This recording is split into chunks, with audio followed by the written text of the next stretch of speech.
ನಮಸ್ಕಾರ ಸ್ನೇಹಿತರೆ, ನಾನು ನಿಮ್ಮ ಚಂದ್ರಶೇಖರ್ ಜ್ಯೋತಿಷಿ. ಇವತ್ತು ಮೇಷಲಗ್ನದವ್ರದ್ದು ಗುರು 3ನೇ ಮನೆಗೆ ಮಿಥುನ ಲಗ್ನಕ್ಕೆ ಬಂದರೆ ಏನೇನೆಲ್ಲ ಆಗುತ್ತೆ ಅನ್ನೋಂಥ ತಿಳ್ಕೊಳ್ಳೋಣ ಈ ಎಪಿಸೋಡಿಂದ. ಇದರಲ್ಲಿ ನಾವು ನಮಗೆ ಮೇಷಲಗ್ನದವ್ರಿಗೆ ಜಾಬ್ ಚೇಂಜ್, ಫಾರಿನ್ನಿಂದ ಲಾಭ ಅಥವಾ ಫಾರಿನ್ಗೆ ಹೋಗೋಕ್ಕೆ ಏನಾದರೂ ಪ್ಲ್ಯಾನ್ ಮಾಡಿದರೆ ವೀಸಾ, ಇಂಟರ್ವ್ಯೂಸ್ ಎಲ್ಲ ಸಕ್ಸಸ್ ಆಗುವಂಥದ್ದು ಚಾನ್ಸಸ್ ಇರುತ್ತೆ. ಮತ್ತು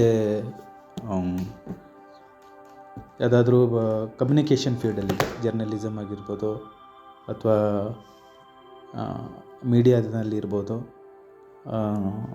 ಅದು ಬಿಟ್ಟು ಮಾರ್ಕೆಟಿಂಗ್ ಫೀಲ್ಡಲ್ಲಿರ್ಬೋದು, ಅದರಲ್ಲಿ ನಿಮಗೆ ಬರವಣಿಗೆಯಲ್ಲಿ ಕ್ರಿಯೇಟಿವ್ ಫೀಲ್ಡಲ್ಲಿ ನಿಮಗೆ ಅತ್ಯುನ್ನತ ಸಾಧನೆ ಮಾಡೋವಂಥ ಚಾನ್ಸಸ್ ಇರುತ್ತೆ. ಇಲ್ಲಿ ಇನ್ನೊಂದೇನು ಅಂದರೆ ವಾಯುತತ್ವದ ರಾಶಿಗೆ ಗುರು ಹೋಗ್ತಾ ಇರೋದ್ರಿಂದ ಇಲ್ಲಿ ಯಾರಾದರೂ ಬೇರೆ ಮೂರನೆಯವ್ರ ಜೊತೆ ಸಂಬಂಧ ಅಂದರೆ ಮದುವೆ ಮಾತುಕತೆ ನಡೀತಾ ಇದ್ದರೆ ಮದುವೆ ಆಗುತ್ತೆ. ಅಥವಾ ಯಾವುದಾದ್ರೂ ಅಫೇರ್ಸ್ ಇದ್ರೂ ಕೂಡ ಅಫೇರ್ಸ್ ಆಗುವಂಥ ಚಾನ್ಸಸ್ಸು ಕೂಡ ಇಲ್ಲಿ ಜಾಸ್ತಿ ಕಂಡುಬರುತ್ತೆ. ಇಲ್ಲಿ ಯಾಕೆ ಅಂದರೆ ಕಾಮತ್ರಿಕೋಣ ಭಾವ ಆಕ್ಟಿವೇಟ್ ಆಗಿರೋದ್ರಿಂದ ನಿಮಗೆ ಯಾರಾದರೂ ಇತರರೊಡನೆ ಕಮ್ಯುನಿಕೇಷನ್ ಆಗೋ ಚಾನ್ಸಸ್ ಜಾಸ್ತಿ ಇರುತ್ತೆ.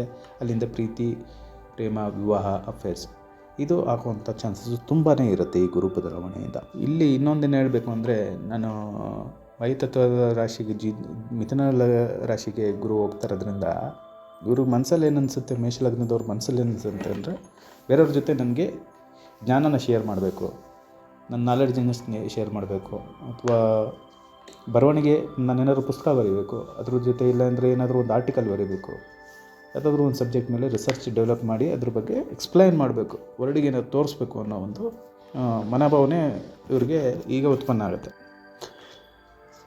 ಈಗ ಅದ್ರ ಜೊತೆ ಇನ್ನೊಂದೇನು ಅಂದರೆ, ಬಿಸ್ನೆಸ್ ಮಾಡಬೇಕು ಅಂತ ಯಾವಾಗಲಾದರೂ ನೀವು ಯೋಚನೆ ಮಾಡಿದರೆ, ಬಿಸ್ನೆಸ್ ಮಾಡೋದಕ್ಕೆ ತಪ್ಪಿದ್ರೆ ಮಾಡೋದಕ್ಕೆ ಹೋಗಿ ಅರ್ಧಂಬರ್ಧ ನಿಲ್ಲಿಸಿದ್ದಿದ್ರೆ, ಹಿಂದೆ ಏನಾದರೂ ಲಾಸ್ ಆಗಿದ್ದಿದ್ರೆ, ಈಗ ಮತ್ತೆ ಬಿಸ್ನೆಸ್ ಸ್ಟಾರ್ಟ್ ಮಾಡಬೇಕು, ಬೇರೆ ಕ್ರಿಯೇಟಿವ್ ಫೀಲ್ಡಲ್ಲಿ ನಾನು ಹೋಗಬೇಕು ಅನ್ನೋದಿದ್ದರೆ ಈಗ ಅದಕ್ಕೆ ಒಳ್ಳೆಯ ಸಮಯ ಬಿಸ್ನೆಸ್ ಮಾಡೋದಕ್ಕೆ. ಮತ್ತು ಎಕ್ಸ್ಪ್ಯಾನ್ಷನ್ ಮಾಡೋದಕ್ಕೂ, ಬಿಸ್ನೆಸ್ನೂ ಕೂಡ ಎಕ್ಸ್ಪ್ಯಾನ್ಷನ್ ಮಾಡೋದಕ್ಕೂ ಕೂಡ ಒಳ್ಳೆಯ ಸಮಯ ಅವಕಾಶ. ಇದರಿಂದ ಇನ್ನೂ ಒಂದು ಏನಂದರೆ, ವಾಯುತತ್ವದ ರಾಶಿ ಮಿಥುನ ರಾಶಿಗೆ ಗುರು ಹೋಗ್ತಾ ಇರೋದ್ರಿಂದ ಮೇಷಲಗ್ನದವ್ರಿಗೆ ಹಿಂದೆ ಹೇಳ್ದಂಗೆ ವಿವಾಹ ಮತ್ತು ಅಫೇರ್ಸು ಎಲ್ಲ ಸ್ಟಾರ್ಟ್ ಆಗೋದು ಈ ಒಂದು ಸೋಷಿಯಲ್ ಪ್ಲ್ಯಾಟ್ಫಾರ್ಮಿಂದ.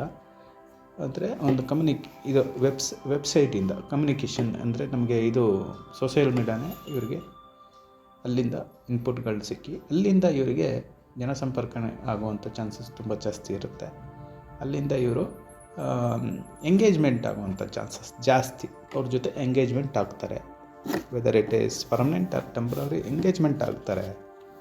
ವಿವಾಹ ಆಗುವಂಥ ಚಾನ್ಸಸ್ಸು, ಜೊತೆಗಾತಿ ಸಿಗುವಂಥ ಚಾನ್ಸಸ್ಸು, ಪಾರ್ಟ್ನರ್ ಸಿಗುವಂಥ ಚಾನ್ಸಸ್ ಜಾಸ್ತಿ ಇದೆ. ಈ ಸಮಯದಲ್ಲಿ ನೀವು ಜಾಸ್ತಿ ಒಳ್ಳೆಯ ಬುಕ್ಗಳನ್ನ ಓದಿ, ಒಳ್ಳೆ ಆರ್ಟಿಕಲ್ನ ಓದಿ, ಅದ್ರ ಬಗ್ಗೆ ರಿಸರ್ಚ್ ಮಾಡಿ ಒಂದು ಪುಸ್ತಕ ಬರಿಬೋದು ಅಥವಾ ಆರ್ಟಿಕಲ್ ಬರಿಬೋದು. ಇಂಪ್ರೆಸ್ ಆಗಿರೋ ಈಗ ಡೈರೆಕ್ಟರ್ಸು ಕೂಡ, ಮೂವಿ ಡೈರೆಕ್ಟರ್ಸ್ ಕೂಡ ಅದೇ ರೀತಿ ಇರ್ತಾರೆ. ಈಗ ಮೂವಿ ಡೈರೆಕ್ಟರ್ಸ್ಗೂ ಇದು ಸಂಬಂಧಪಡುತ್ತೆ. ಒಳ್ಳೊಳ್ಳೆ ಮೂವಿಗೆ ಡೈರೆಕ್ಷನ್ ಮಾಡೋವಂಥವ್ರು, ಅದಕ್ಕೆ ಕತೆ ಬರೆಯುವಂಥದ್ದು, ಅದಕ್ಕೆ ಡೈಲಾಗ್ಸ್ ಬರೆಯುವಂಥದ್ದು, ಇದೆಲ್ಲ ಇವ್ರಿಗೆ ಈಗ ಮೇಷಲಗ್ನದವರು ಆ ಫೀಲ್ಡಲ್ಲಿ ಏನಾದರೂ ಇದ್ದರೆ ಒಳ್ಳೆ ಉನ್ನತ ಮಟ್ಟಕ್ಕೆ ಹೋಗುವಂಥ ಚಾನ್ಸಸ್ ಇರುತ್ತೆ.